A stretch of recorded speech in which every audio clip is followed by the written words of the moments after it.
Hey, sorry for being away there for a second. I had some extenuating circumstances, but I'm back in time to talk about new Shadowverse Worlds Beyond news. Of course, we've reached 300,000 pre-registrations, and they added new rewards at 400,000 and 500,000 pre-regis, so make sure to go do that on the Epic Store, the Steam Store, Android, iOS, all that stuff, including in their new 500,000 stretch goal, Rupees Galore, where you have a chance to get a 2.5 million rupee prize in an event in the game. So that's pretty cool. Hopefully one of y'all can get that and you can tag me.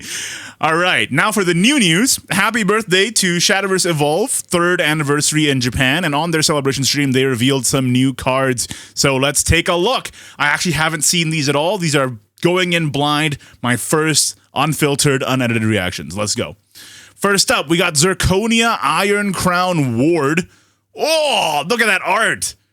Evolve effect, summon 2 copies of Knight, give all other allied followers +1/+1. Interesting. So you get a 6/6 and a 2/2 and a 2/2 on turn 4. And that's just with this body. If you have anything else on the field already, it's even more benefit. That seems really good. This is like Flower Fencer times a million. That's pretty sick. We also have, Knight, a new art for the Knight token. Cool. And it's a 0 cost instead of 1 cost this time. Interesting. Wow. That seems pretty good. We'll have to see what the full breadth of removal options are in the early meta here, but that seems pretty good. Wow. All right. Moving on. Loading, please. Amelia, Silver Captain. 6 play point 4/4. I just love the new frames as well in this game, I just gotta say. 4/4 fanfare, draw 2 sword followers, recover 3 play points. Okay, that seems really good. Already, it's a 3 play point 4/4, draw 2. And then super evolve, give all other allied swordcraft followers on the field barrier. Is that good? Spending your super evolve point on this. I believe if you're going second, you do get a super evolve on 6, and if you're going first on 7. So it's a great catch-up mechanic, I suppose. You play this, you draw into a 3 cost that summons guys, hopefully, right?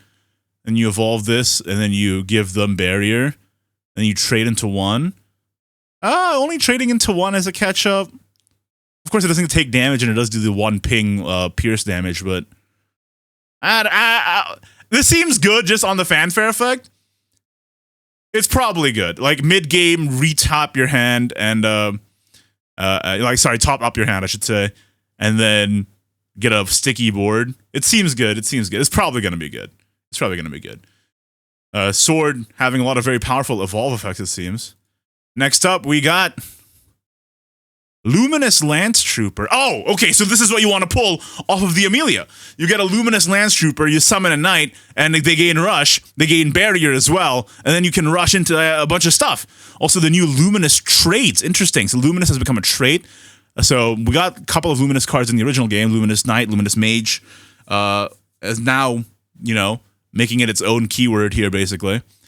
But yeah, this is probably what you want to pull with the Amelia, plus maybe another 1-drop. And then you get the Amelia, you get these guys, they get Rush and Barrier, and you get the Amelia Super Evolve, you get to clear multiple bodies on the field. Great catch-up mechanic there. All right, fantastic, we love it. Next up, more sword cards. This is Sword Fiesta. Amalia Luck Steel Paladin. Amazing art.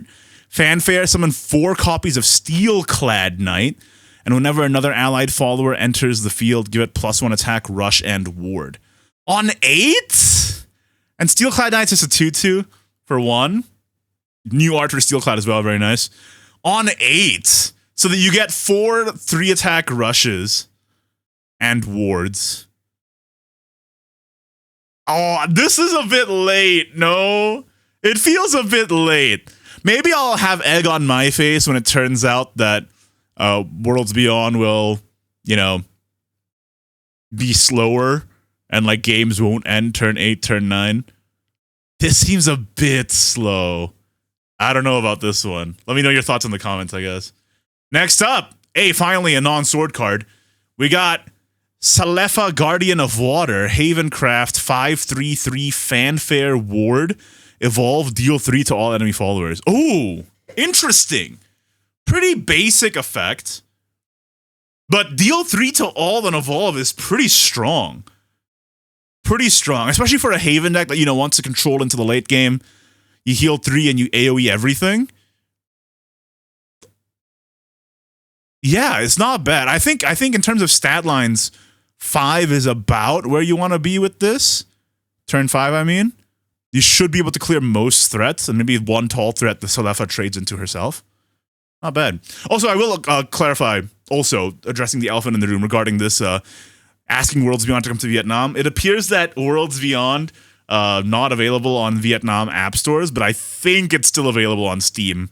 You know, you can correct me on that in the comments if I'm wrong, but it should still be available on Steam, I hope. It would be a real shame if it wasn't. All right, Havencraft, Serene Sanctuary. 1 play point, countdown 3, draw 2 cards, engage 1, advance by 1. Oh, that's amazing. Okay, so it's Sacred Plea, but the engage 1 effect, you can pay 1 to advance it by 1. So if you want a curve fill, while, you know, if you have like 1 floating on that turn anyway, you get to try and get the cards earlier. I really like this card. I think this is super well designed. Yeah, great card, obviously. Sacred Plea, you know, Golden Bell, all those cards have always been good. But now you have the option of, you know, filling your curve with an advancement of this. And potentially if there's other cards that proc off of amulets getting destroyed. For example, like, you know, in the past there have been cards that are like, when an amulet's destroyed, deal 2 damage to someone, blah, blah, blah. Now you have a little bit more agency. Potentially you play the Serene Sanctuary, you play a card that procs off of, you know, amulet synergy, and you get to engage it and advance the countdown. Pretty cool. I love this one. This is great. This, weirdly enough, this like bronze card might be my favorite out of the reveals so far. Very cool. Oh, maybe I spoke too soon, because we got Lapis, Shining Seraph, 8 play point, 7/6.